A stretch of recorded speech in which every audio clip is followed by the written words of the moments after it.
Assalamualaikum warahmatullahi wabarakatuh. Waalaikumsalam warahmatullahi wabarakatuh. Bagaimana kabar kalian semua hari ini? Alhamdulillah. Sebelum kita mulai beribadah pagi hari ini, mari kita bersyukur kepada Allah Subhanahu wa Ta'ala yang telah menambahkan rahmat dan berkatnya sehingga kita bisa bertemu di hari ini. Tak lupa kita haturkan puja dan puji syukur kehadirat Nabi Muhammad SAW yang telah membantu kita dari zaman jahiliyah hingga sekarang. Oke. Pada pertemuan hari ini, sebelum dimulai, saya akan mengabsen kehadiran kalian. Yang pertama ada nama Afrizita Yahya. Ada Masuk Pak. suratnya mungkin nanti dikasih ke saya ya. Aisyah Hidayah, kemudian Alfian Raga, Alfian Bagus yang mana? Oke. Kemudian ada Nabila dan Safitri. Sudah rumah. Ya. Ada Apriana Ayu. Isi. Kemudian ada Oke. Dila. Terus ada dua bulan Deviani, yang satunya Devi. Oke. Devi dan Deviani. Kemudian Eka, yang kemudian Fitri, terakhir dan Ika ada. Oke. Sebelum kita mulai, saya ingin ngasih motivasi sedikit tentang pembelajaran hari ini, yaitu motivasinya jangan malu. Apa itu Pak? Setiap batasan itu ada batasannya. Jadi kita itu tidak boleh rakus atau merebut hak orang lain. Itu cukup motivasinya. Oke. Kita mulai dengan menyanyikan lagu daerah, yaitu Gundul-Gundul Pasir. Saya minta Alfian untuk membimbingnya di depan, karena sesuai dengan ciri khasnya Gundul-Gundul ini sabar. Sebelumnya mohon maaf ya Pak, karena saya bukan asli Jawa, saya asli Jawa. Sudah ada? Ya. Gundul-Gundul Pasir. Ayo teman-teman, berdiri dulu yuk. Jangan dulu ya. Ayo, sebutkan berdiri yuk. Mulai dengan dua tiga ya. 1, 2,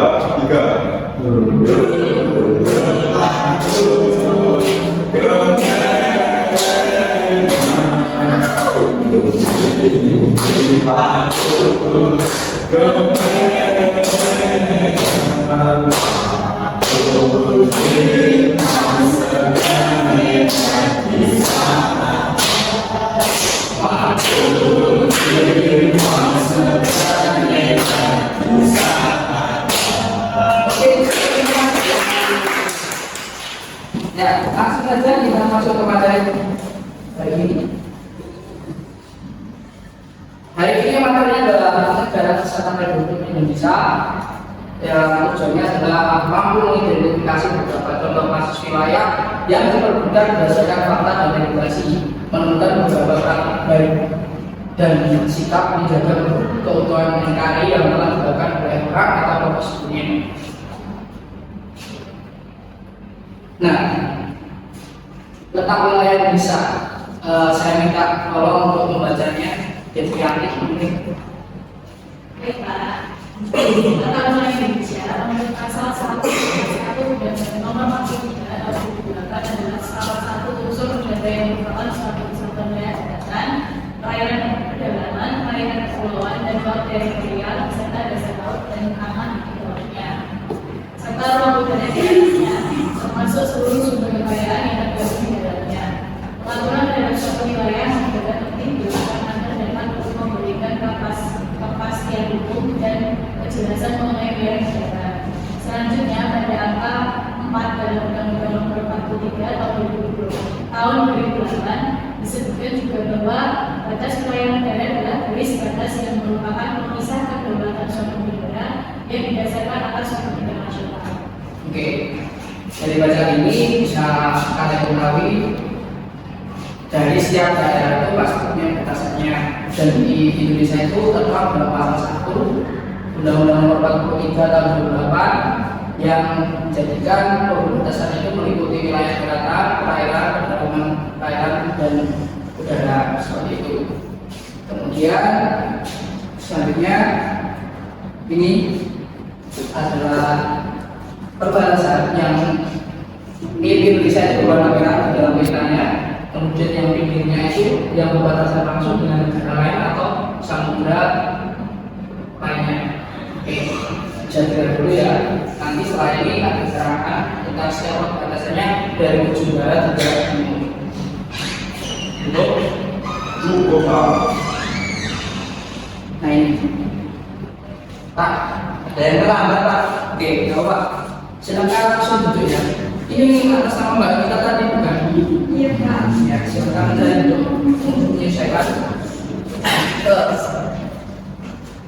Nah ini letak kehidupan Indonesia pada posisi antara benua dan dua samudra, dan dua benua ini adalah Asia yang terletak sebelah utara dan benua Australia yang terletak pada sebelah selatan. Dan dua samudra yang dimaksud adalah Samudra Pasifik. Pasifik itu tanya yang mana? Timur, utara. Nah, kan keduanya adalah di utara dan selatan. Jadi Samudra Pasifik ini terletak pada timur. Nah, kemudian Samudra India di sebelah ada 10 poin yang menjadi perbatasan daerah Indonesia. Kawasan perbatasan laut dengan Thailand India, dan Aceh, Sumatera Utara, dan dua pulau kecil terluar. Ini yang sebelah utara. Kemudian kawasan perbatasan laut dengan Malaysia, Vietnam, dan Singapura di Riau, Kepulauan Riau, dan 20 pulau ini juga. Kawasan perbatasan darat dari Malaysia di Kalimantan Utara dan Kalimantan Timur ini yang di Pulau Kalimantan yang langsung dengan Pulau Malaysia yang satu pulau dengan Pulau Kalimantan. Kemudian kawasan perbatasan laut dengan Malaysia dan Filipina di Kalimantan Timur, Sulawesi Tenggara, Sulawesi Utara, dan beberapa pulau kecil terluar. Kemudian ada kawasan laut dengan Pulau Maluku Utara, Papua Barat, Papua, dan 8 pulau terkecil ini sebelah mana? Timur. Sama dengan yang ini kawasan perbatasan darat dengan Papua Nugini, Papua. Kemudian kawasan perbatasan laut dengan Timor Leste dan Australia di Papua, Maluku, dan 20 pulau kecil terluar. Kemudian kawasan perbatasan darat dengan Timor Leste di Nusa Tenggara Timur. Ini juga satu pulau juga seperti yang tadi Kalimantan dan Indonesia. Kemudian nomor 9, kawasan perbatasan laut dengan Timor Leste, Australia, CTT, dan 5 pulau kecil terluar. Ini yang paling selatan.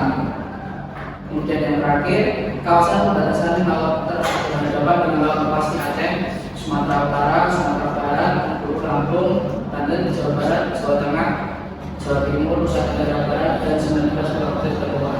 Oke, ini prosesnya ya. Nah, pada materi ini kita fokusnya ke sengketa batas wilayah. Ada yang tahu maksud sengketa batas wilayah? Nah, kalau belum tahu, kita minta tolong Mas Dadang untuk bacanya. Sengketa batas wilayah. Batasan wilayah biasa dengan negara sering menimbulkan masalah pengalaman yang berasal dengan konflik. Bersifatnya dengan selalu dapat diselesaikan dengan cara damai. Karena itu, batas wilayah telah diatur berdasarkan regulasi Undang-Undang Dasar tahun 1945 dan Peraturan Menteri Dalam Negeri Nomor 26 tahun 2012 tentang pedoman batasan batas daerah. Apa pentingnya batas daerah wilayah? Mengapa batas wilayah harus diundangkan? Wilayah perbatasan ternyata memiliki arti yang sangat vital dan strategis, baik dilihat dari sudut pandang perbatasan kabupaten kota dalam satu provinsi atau perbatasan kabupaten kota antar provinsi.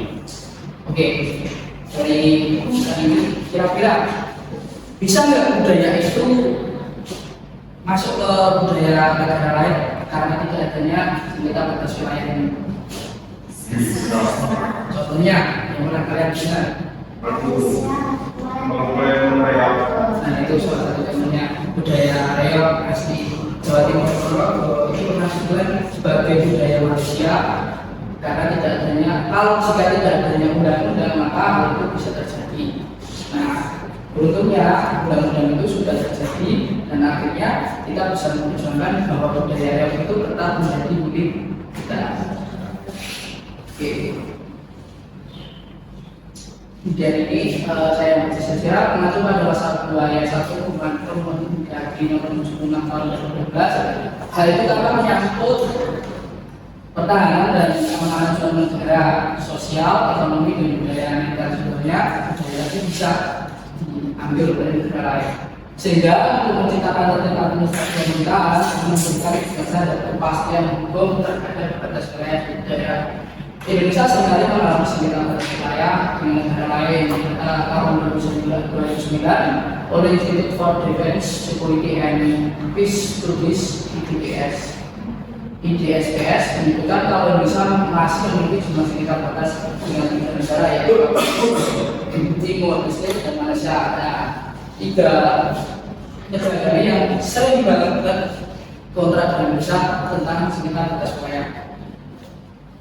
Namun dan ketiganya yang memiliki rawan dan sering terjadi adalah dengan Malaysia karena banyak sekali kita cuma yuk setahu saya ada juga badai, ada makanan juga udah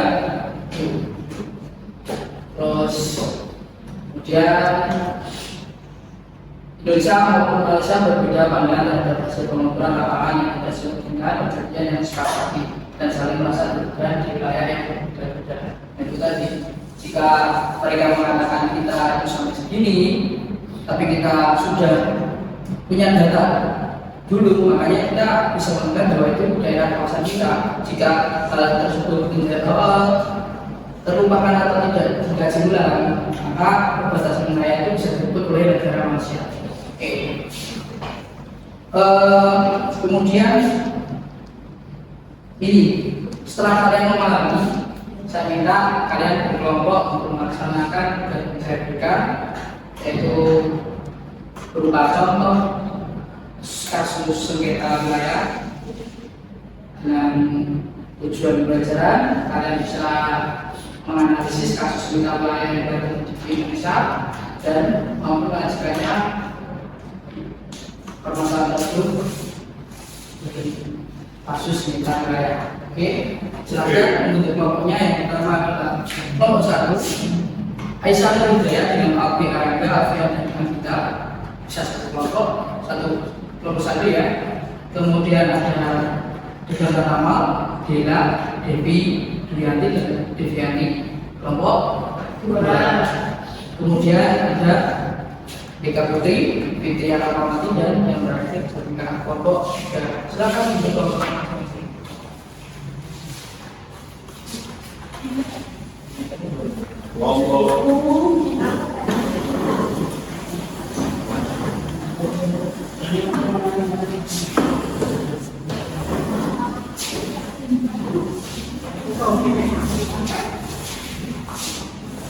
Oke, jika sudah saya menjelaskan topik, nanti kalian bisa dulu ceritakan saja tentang tersebut.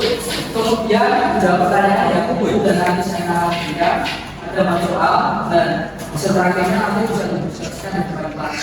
Oke? Nah, ini untuk soal yang pertama bisa difoto dulu. Jadi ini tentang sengketa Pulau Sumatera dan kita lebih lanjut dengan Malaysia. Nomor 1 sudah, oke. Kemudian ada soal sengketa Blok Ambala ada dengan Malaysia. Dan yang terakhir kelompok 3 perairan nasional. Oke, silakan. Saya beri waktu pengerjaan 15 menit. Silakan. Ini soalnya ya. Oke.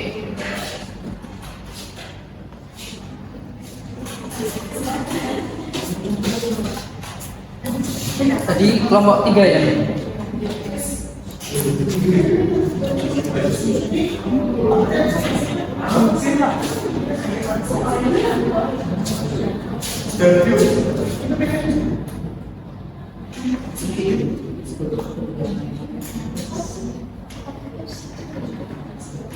materi yang atau bisa dijadikan untuk pada penyelesaiannya kasus tersebut bagaimana lama-lama penyelesaiannya. Siapa? Rasa.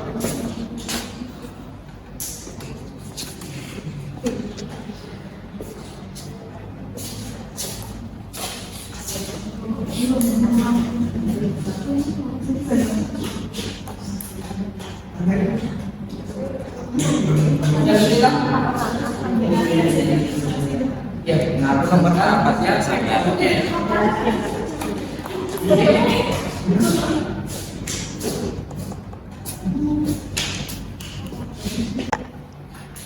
baik semuanya, sudah 15 menit berlalu. Mari kita presentasi. Kalau dari kelompok 1 silakan langsung Pak. Yang kelompok lainnya bisa memperhatikan, kalau lainnya bisa disampaikan. Silakan kelompok 1.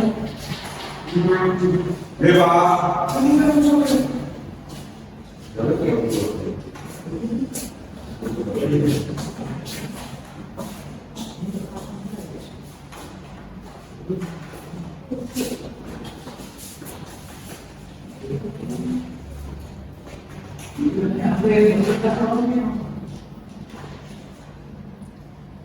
Yuk, bisa dimulai. Mungkin salah satu.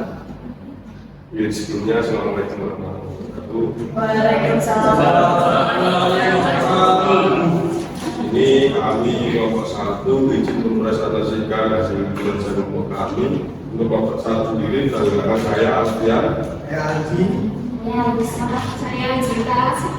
Ya. Untuk kasus dari kelompok 1 yaitu kasus sengketa promosi padat dan digital.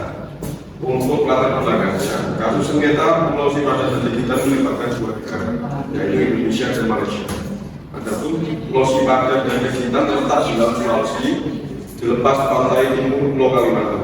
Kedua pulau ini memiliki nilai strategis dan potensial ekonomi karena berada di wilayah yang kaya akan sumber daya laut dan keanekaragaman hayati. Sengketa ini berawal dari klaim tumpang tindih antara Indonesia dan Malaysia terhadap kepemilikan kedua pulau tersebut. Pada masa kolonial, Pulau Sipadan dan Legitan tidak dianggap penting dan tidak dimasukkan secara eksplisit dalam perjanjian batas wilayah antara penjajah Inggris dan Belanda. Setelah kemerdekaan, baik Indonesia maupun Malaysia mengklaim bahwa kedua pulau tersebut sebagai bagian dari wilayah mereka karena melihat potensial dan letak yang lebih strategis. Untuk soal nomor 2, yaitu mengenai upaya yang dilakukan untuk menyelesaikan sengketa batas wilayah Pulau Sipadan dan Legitan ini adalah melalui arbitrase, yaitu penyelesaian melalui badan peradilan internasional seperti Mahkamah Internasional.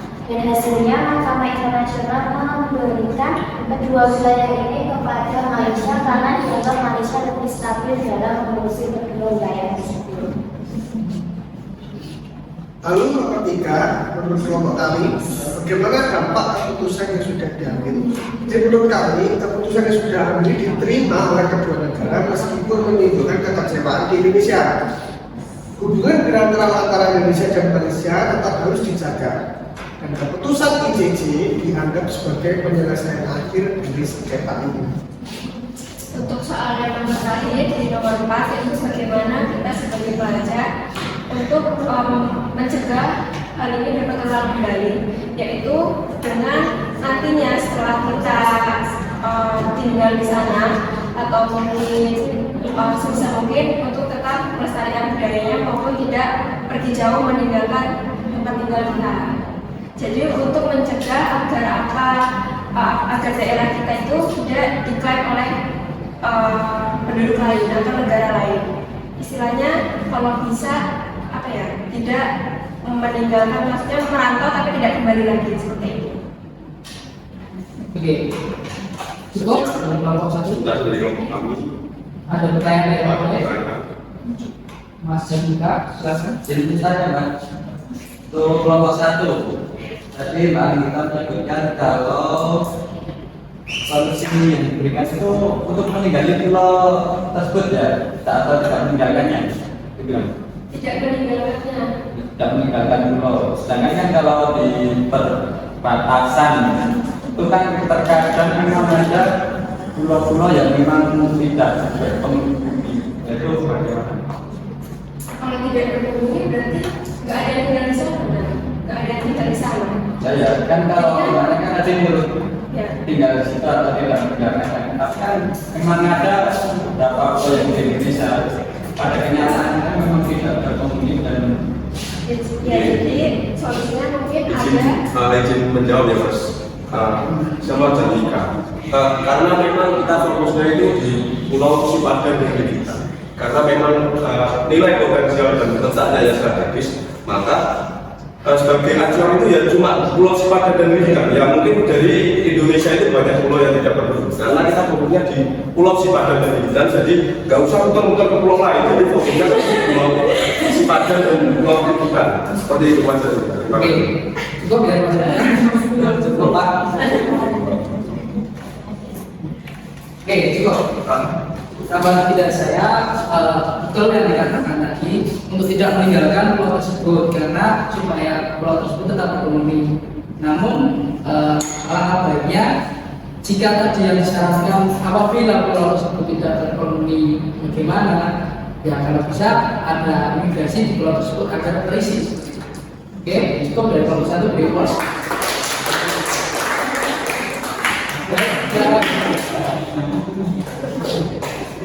Selanjutnya bisa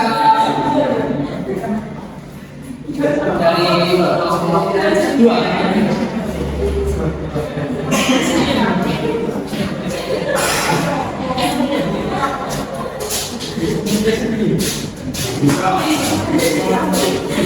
Silakan sampai mulai penjelasan tentang blok pembayaran. Assalamualaikum warahmatullahi wabarakatuh. Waalaikumsalam warahmatullahi wabarakatuh. Dari nomor 2 presentasikan. Mulai dari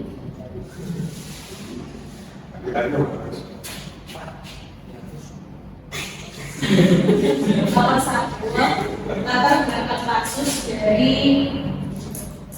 Blok Ambalan. Nah, latar belakang kasus adalah akar permasalahannya terletak pada perbedaan interpretasi batas wilayah dari kedua negara dan negara Indonesia dan Malaysia. Indonesia itu berdasarkan pada Konvensi Hukum Laut Perserikatan Bangsa-Bangsa atau UNCLOS pada tahun 1982. Indonesia melalui garis dasar lurus dari pulau-pulau terluar, termasuk di Kepulauan Sulawesi. Hal ini menghasilkan zona ekonomi eksklusif atau ZEE yang mencakup Blok Ambalan. Kemudian di negara Malaysia menggunakan metode media lain, menaruh garis khayal di antara titik-titik terluar kedua negara. Metode ini menghasilkan klaim ZEE yang tumpang tinggi dengan klaim Indonesia di Blok Ambalan.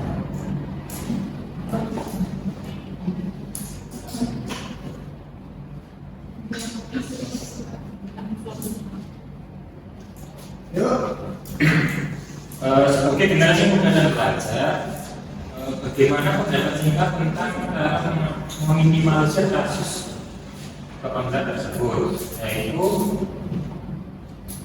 sebagai generasi muda kita memiliki peran penting dalam menjaga kedaulatan wilayah Indonesia. Kita dapat berkontribusi dengan cara mempelajari isu bola, menyebarkan informasi yang benar kepada masyarakat dan mendukung upaya pemerintah dalam menyelesaikan sengketa ini secara damai dan konstruktif. Oke, ada pertanyaan kelompok 2?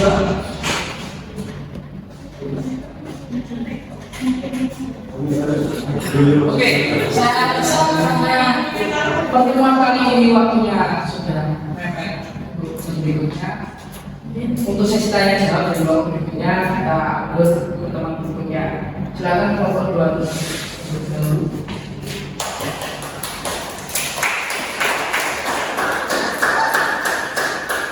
Jadi bisa disimpulkan bahwa penting bagi kita untuk berkontribusi atau paham banget kita permasalahan kita kita supaya nantinya untuk depan biar kita bisa mempertahankan wilayah Indonesia yang beribu-ribu pulau ini ya tidak menjadi pulau merapai seperti itu. Saya juga berterima kasih karena sudah melaksanakan kewajiban kita di hari ini memakai batik dalam bentuk upaya kita menjaga kelestarian budaya dengan memakai batik seperti itu. Sebelum kita mengakhiri pembelajaran pada hari ini, marilah kita mengembalikan kondisi kelas pada kondisi yang semula. Silakan.